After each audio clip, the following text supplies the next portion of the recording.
Alors bonjour à tous, on va parler un peu de l'impression 3D et de son apport dans l'éducation chirurgicale. Alors un petit point d'introduction sur l'impression 3D. En fait, le produit de l'impression va être palpable, c'est quelque chose de physique, c'est quelque chose qu'on peut effectivement observer sous tous les angles, mais c'est surtout quelque chose qu'on va pouvoir manipuler et c'est là le vrai atout de l'impression 3D, notamment dans l'enseignement. Alors, qu'est-ce qu'on va pouvoir imprimer en 3D en orthopédie traumatologie? Alors, il y a d'abord les modèles anatomiques, qu'ils soient normaux ou pathologiques. C'est le plus simple parce qu'il n'y a pas vraiment besoin d'une équipe d'ingénieurs et puis d'imprimante en question coûte pas cher. Ensuite, il y a tout ce qui est guide personnalisé, ostéotomie, coupe, broche, mèche, tout ce que vous voulez. C'est déjà un peu plus compliqué parce que même si les imprimantes coûtent pas très cher, il faut quand même une équipe d'ingénieurs pour toutes les corrections d'angle. Et enfin, il y a les implants sur mesure où là c'est vraiment le plus difficile parce qu'il faut non seulement une équipe d'ingénieurs mais également des imprimantes haut de gamme puisqu'on passe sur des imprimantes métal. Alors c'est pas les seuls cas de figure, mais ces trois cas de figure sont les plus fréquents en orthopédie traumatologie. Le but de cette intervention, c'est pas de vous faire une revue de littérature exhaustive, hein, c'est surtout vous faire voyager un peu dans le monde de l'impression 3D et dans son rôle de l'éducation chirurgicale à travers quelques papiers comme exemple. Alors, qu'est-ce qu'on entend par l'éducation chirurgicale? C'est peut-être d'abord l'auto-éducation, celle du chirurgien, c'est la transmission notamment aux internes et bien sûr l'éducation thérapeutique par rapport aux patients. Alors, qu'est-ce qu'on entendrait par auto-éducation pour un chirurgien? C'est éventuellement améliorer son planning opératoire, c'est éventuellement augmenter la précision de son geste, éventuellement diminuer son temps opératoire pour une même intervention, diminuer les pertes sanguines ou le taux de complications, et enfin éventuellement améliorer les résultats cliniques. Alors, avant même de commencer la chirurgie, est-ce qu'un modèle imprimé en 3D peut faire changer les plans du chirurgien?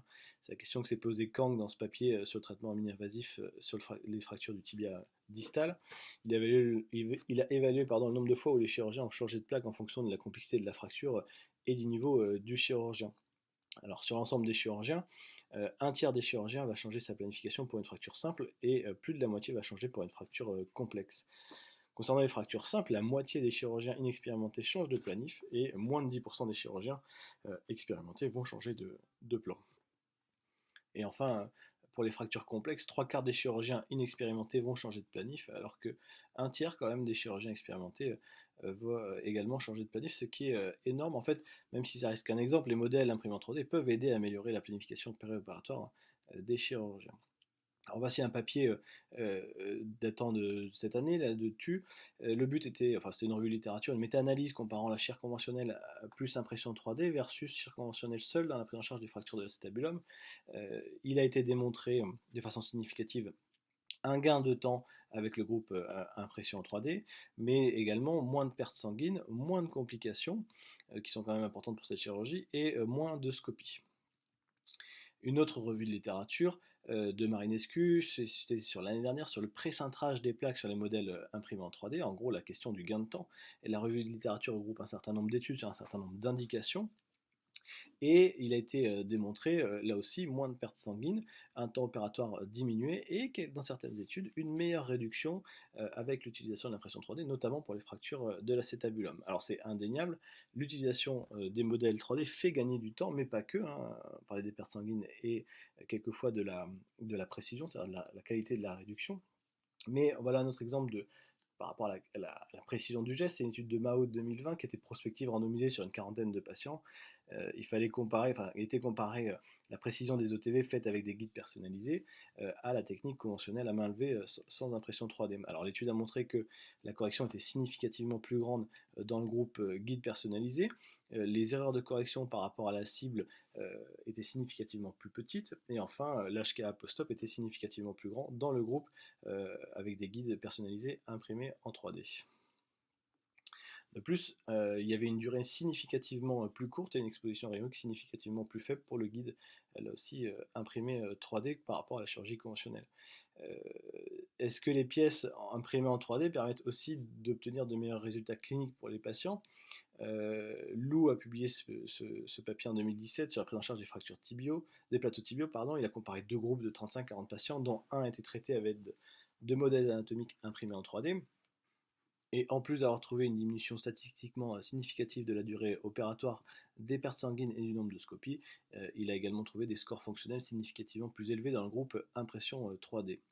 Un autre papier de goût cette fois sur les unis, les guides de coupe pour les unis, Il a été montré une différence statistiquement significative sur les scores fonctionnels et la douleur à J1 lors de la première semaine, lors du premier mois, mais ces différences disparaissent au bout du troisième mois. Alors, l'impression 3D va pouvoir aider dans tous ces aspects de l'auto-éducation avec éventuellement un petit bémol sur les résultats cliniques. Les résultats cliniques sont bons, mais est-ce qu'ils sont meilleurs que d'autres techniques ou la technique fonctionnelle? Il n'y a pas encore assez d'études pour le prouver. Alors, voici un papier concernant les fractures du calcanéum et notamment leur compréhension par les internes. La compréhension était augmentée grâce au modèle 3D et de plus, les internes ont montré que les pièces imprimées en 3D étaient plus précises dans cette compréhension que les rendus de volume numérique comme le scanner. En fait, en analyse de régression multiple, les niveaux de confiance dans la compréhension de ces fractures par les internes sont plus élevés d'année en année et ces valeurs ont été augmentées de façon significative avec l'ajout d'un modèle imprimé en 3D. Un petit mot pour finir sur l'éducation thérapeutique du patient. On a parlé de ce papier tout à l'heure sur les plateaux tibiaux. Et en fait, les questionnaires de satisfaction de VA montrent que la compréhension de la pathologie va augmenter avec l'utilisation des modèles imprimés 3D et que ces modèles favorisent la communication médecin-patient. Voilà un autre papier cette fois sur les pilons tibiaux. Euh, et là aussi, les patients ont donné des scores de satisfaction beaucoup plus élevés pour la qualité de communication préopératoire lorsqu'il y avait utilisation d'un modèle imprimé en 3D. Dernier papier, celui de Yang, sur les fractures trimalolaires, qui lui aussi va retrouver des scores de satisfaction plus élevés des patients pour la qualité de communication préopératoire lorsqu'il y avait utilisation d'un modèle imprimé en 3D. Alors, à mon sens, mais pour toutes ces raisons, l'impression 3D reste un outil d'apprentissage absolument parfait, tant pour le chirurgien que la transmission aux internes ou encore, bien sûr, l'éducation thérapeutique du patient. Voilà, je vous remercie de votre attention.